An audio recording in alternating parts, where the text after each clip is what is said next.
Silent 5 the rebirth of टांगसन के इस episode की शुरुआत में हम देखते हैं कि टांगसन का जो ग्रुप होता है ये इस हेल गार्डन के अंदर एंटर करने के बाद हवा में गिरने लगा था और ग्राउंड पे लैंड करने के बाद चैंगसी कहती है कि ये तो कितनी ज्यादा सुंदर जगह है और टांगसन कहता है कि सबसे पहले हम वहीं रुकेंगे जहाँ पे हैं और सॉन्ग के साउंड आने तक का इंतजार हम यहीं पे करेंगे। और यहाँ पे एंटर करने से पहले जू जीरन ने इन सभी को ही हेल गार्डन के रूल्स के बारे में बता दिया होता है और इसने बताया था कि हेल गार्डन से बाहर निकलने का सिर्फ एक ही रास्ता है, इसलिए जितना हो सके उतना जल्दी एंटर करने के तुरंत बाद ये लोग एग्जिट पे पहुंच जाएं, क्योंकि हेल गार्डन के अंदर दो कलर के फ्लावर्स हैं जो कि कोल्ड फ्लावर्स और वार्म फ्लावर्स हैं और जब तक कि सभी लोग वार्म फ्लावर की रेंज में रहते हैं तब तक सब कुछ ठीक रहेगा, जबकि कोल्ड फ्लावर्स के रेंज में एंटर करना काफी खतरनाक हो सकता है। और हेल गार्डन के अंदर हर कुछ समय बाद एक बारी सॉन्ग बजेगा जिसके बाद ही जो एग्जिट है वो अपीयर होगा, लेकिन इस सॉन्ग के दौरान सुरक्षा और खतरा ये दोनों ही बदलेंगे, मतलब कि जो कोल्ड फ्लावर्स होंगे वो बढ़ते ही जाएंगे जबकि जो वार्म फ्लावर्स होंगे वो कम होते जाएंगे। और हेल गार्डन के अंदर कितनी बारी सॉन्ग का साउंड बजेगा ये कोई निश्चित नहीं है, लेकिन जब पूरे हेल गार्डन के फ्लावर्स कोल्ड हो जाएंगे तो इसके साथ ही हेल गार्डन का जो एग्जिट है वो भी बंद हो जाएगा। और टांगसन आसपास के नजारे को देख के मन में कहता है कि वर्तमान में ऐसा देखता है कि वार्म फ्लावर्स की जो रेंज है वो अब भी काफी ज्यादा विशाल है, क्योंकि हेल गार्डन का जो 2/3 है वो वार्म फ्लावर्स से भर रखा है और इस वार्म फ्लावर की जो सेंट है वो काफी ज्यादा मनमोहक और खुशनुमा है। और तभी टांगसन इन वार्म फ्लावर्स को टच करके चेक करने लगता है, लेकिन तभी अचानक से इसका काफी तगड़े वाले होश उड़ जाते हैं और इसके चारों तरफ ब्लड रेड डार्क ऑरा फैलने लगता है, जिसकी वजह से काफी ज्यादा हैरान होता है और मन में कहता है कि ये तो एक मॉन्स्टरस इविल थॉट है जो कि मेरे अंदर आ रहा है और ऐसा लग रहा है जैसे कि मेरी स्पिरिट विल पावर को निकल लिया जा रहा हो।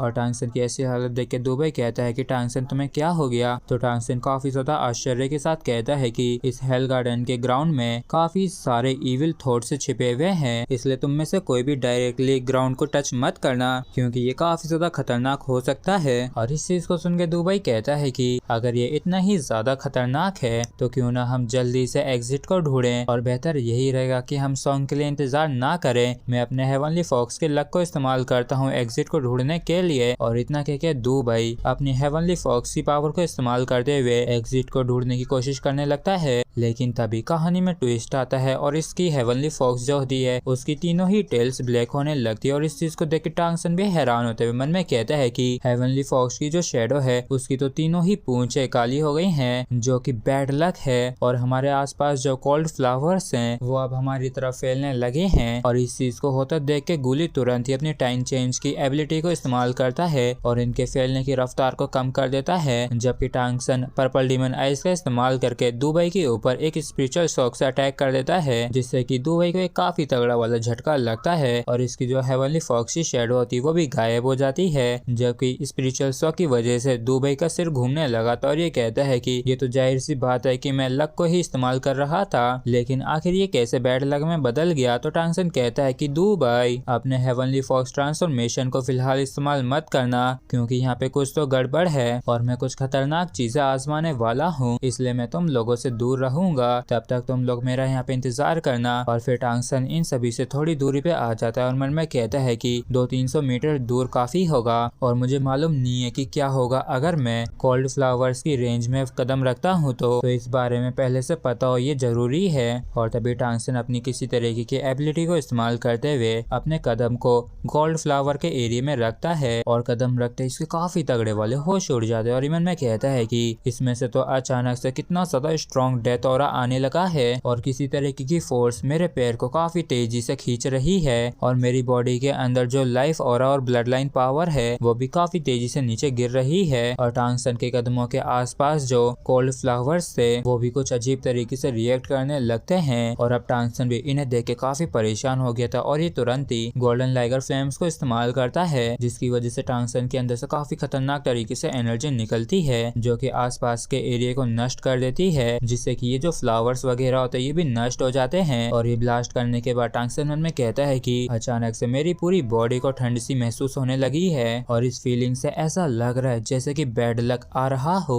और जैसे ही मैंने इन कोल्ड फ्लावर्स को डिस्ट्रॉय किया उसके तुरंत बाद मेरी पूरी बॉडी के अंदर मुझे ठंड महसूस होने लगी। और ये तो हेवनली फॉक्स ट्रांसफॉर्मेशन की पावर के जैसा बैड लक है। और टंगसन के होश तब उड़ते हैं जब ये देखते हैं कि इसने जिस जगह को डिस्ट्रॉय करके कोल्ड फ्लावर्स को खत्म कर दिया था उस जगह में काफी ज्यादा तेजी से कोल्ड फ्लावर्स आ जाते हैं और वो पहली जैसी हो जाती है। और इस चीज को देख के टंगसन हैरान परेशान होते हुए मन में कहता है कि अभी मैंने जिन कोल्ड फ्लावर्स को डिस्ट्रॉय किया था वो तुरंत ही उगाए। और जब दुबई ने हेवनली फॉक्स ट्रांसफॉर्मेशन को परफॉर्म किया था तो लक बैड लक में बदल गया। तो ऐसा देखता है कि हेल गार्डन का बैड लक के साथ कुछ तो लेना देना है। तो क्या होगा अगर मैं बैड लक को ही डायरेक्टली कास्ट करूं? तो चलो इस चीज को आजमा के देखते हैं। और फिर टंगसन बैड लक को इस्तेमाल करने लगता है और मन में कहता है कि इसी से कोई भी फर्क नहीं पड़ता है कि मैं लक या बैड लक को इस्तेमाल कर रहा हूँ, क्योंकि जो वार्म फ्लावर्स है वो काफी तेजी से कोल्ड फ्लावर्स में बदल रहे हैं। लेकिन मेरा जो परसेप्शन है वो पूरी तरीके से बदल चुका है, क्योंकि जब मैं बैड लक को रिलीज करता हूँ तो मुझे ऐसा देखता है कि मेरा परसेप्शन इस स्पेस के साथ कनेक्ट हो गया हो। और यहाँ तक कि अब तो मैं हजारों मीटर दूर की चीज को भी सेंस कर सकता हूँ, क्योंकि मेरे परसेप्शन में ये स्पेस पूरी तरीके से अनगिनत इविल थॉट्स और बैड लक से भरा हुआ है। और यहाँ के जो अनगिनत इविल थॉट्स है वो सभी ही एक ही डायरेक्शन में इकट्ठे हो रहे हैं। और ऐसा दिखता है कि वही बैड लक का सोर्स है, लेकिन आखिर वहाँ पे एग्जैक्टली एग्जिस्ट क्या करता है? और फिर सबसे पहले टंगसन हेवनली फॉक्स ट्रांसफॉर्मेशन को खत्म करता है, क्योंकि जो कोल्ड फ्लावर्स थे उन्होंने करीब करीब इसे घेर ही लिया था। और मन में कहता है कि ये तो पता चल गया कि बैड लक को इस्तेमाल करके इस स्पेस के साथ कनेक्ट होया जा सकता है। और तभी दूर से गाने की आवाज आने लगती है और जहाँ से आवाज आ रही होती वो बैड लक का सोर्स है जिसे अभी अभी इसने सेंस किया था। और इस गाने को सुनकर टंगसन का अजीब सा लगने लगता है, क्योंकि ये जो गाना बज रहा था ये काफी ज्यादा मनमोहक होता है, जिसकी वजह से यहाँ तक कि इसकी जो स्पिरिचुअल पावर होती है वो भी एक मोमेंट के लिए कंफ्यूज सी हो जाती है। और तभी टंगसन कुछ दूरी पे एक लाइट पिलर को निकलते हुए देखता है, जिसे देख के टंगसन मन में कहता है कि ये तो वही लाइट पिलर है जिसके बारे में जू हिरन बात कर रहा था और ये बैड लक के सोर्स के अपोजिट डायरेक्शन में है। और तभी दुबई कहता है कि लिटिल टांग एग्जिट अपीयर हो चुका है और अभी चेंगजी इस गाने की वजह से कंफ्यूज हो गई है। और जब टंगसन चेंगजी को बेहोश देखता है तो ये इसे उठाने के लिए एक स्पिरिचुअल शॉक से अटैक करता है। और वाकई में टंगसन काफी ज्यादा स्पिरिचुअल एनर्जी को रिलीज करता है। और जैसे स्पिरिचुअल शॉक का झटका चेंगजी को लगता है तो ये तुरंत ही होश में आ जाती है। और टंगसन कहता है कि मैंने बस इस गाने को ब्लॉक करने के लिए अपनी स्पिरिचुअल पावर को इस्तेमाल किया है, इसलिए चलो जल्दी से चल के एग्जिट पे चलते हैं। और गाने की आवाज के साथ जो कोल्ड फ्लावर्स का बॉर्डर होता है वो वार्म फ्लावर्स की तरफ बढ़ने लगता है। और जमीन के काफी ज्यादा खिंचाव की वजह से ये लोग यहाँ पे उड़ भी नहीं सकते थे, इसलिए वो बिंगजी एक आइस बोर्ड को बनाता है, जबकि चेंगजी चेंग हवा उड़ाती है जिससे कि ये काफी तेजी से स्लाइड कर सके ग्राउंड पे। और वैसे तो इस गाने की कोई भी लिरिक्स नहीं होती है, लेकिन फिर भी टंगसन को इसका अर्थ समझ में आ रहा होता है। और इसमें सिर्फ एक ही लिरिक होती है कि जो स्वर्ग और नर्क है वो सब धरती पे ही है। और करीब 15 मिनट बाद ये जो गाना होता है ये खत्म हो जाता है और जो वार्म फ्लावर्स कोल्ड फ्लावर्स में बदल रहे थे वो भी अब रुक जाते हैं, लेकिन जो लाइट पिलर एग्जिट पे होता है वो गायब नहीं होता है। लेकिन टंगसन को अब भी बैड लक के सोर्स की काफी चिंता हो रही होती है, हालांकि ये भी ये जानता था कि इसकी जो पहली प्रायोरिटी है वो ये है कि ये अपने टीममेट्स को सेफली एग्जिट तक पहुंचाए। और तभी एक मिस्टीरियस आवाज टंगसन से कहती है कि जाओ उस जगह जाओ जहाँ से सॉन्ग आ रहा है। और इस चीज को सुन के टंगसन हैरान होते हुए मन में कहता है कि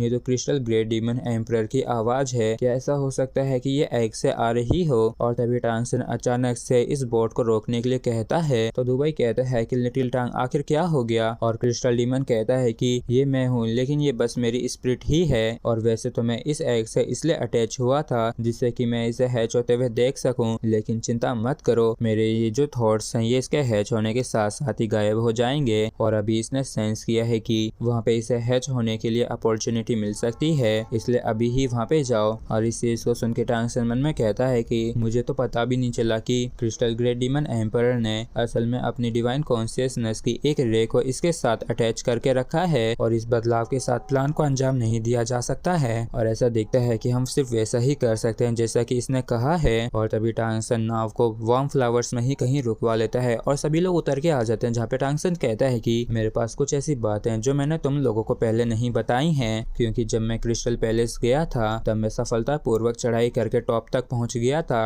और वहां पे मैं क्रिस्टल ग्रेट डीमन एम्परर से भी मिला, जहाँ पे उन्होंने मुझे एक एग दिया और उन्होंने मुझसे कहा कि मैं इसकी मदद करूँ हैच होने में। और जैसे ही दुबई सुनता है कि ये असल में टॉप तक पहुंचा था तो इसका माथा घूमने लगता है और फिर टांगसन उस अंडे को बाहर निकाल के दिखाते हुए कहता है कि इसने बस अभी अभी सेंस किया है कि जो सॉन्ग का सोर्स है वो इसके हैच करने के लिए एक अपॉर्चुनिटी है, इसलिए मुझे अभी के अभी ही वहाँ पे जाने की जरूरत है। और इसी के साथ फ्रेंड्स हमारा ये एपिसोड भी यहीं पे खत्म होता है। अगर आप लोगों को वीडियो अच्छा लगा हो तो प्लीज चैनल को सब्सक्राइब और वीडियो को लाइक करना बिल्कुल भी ना भूलें। Thank you.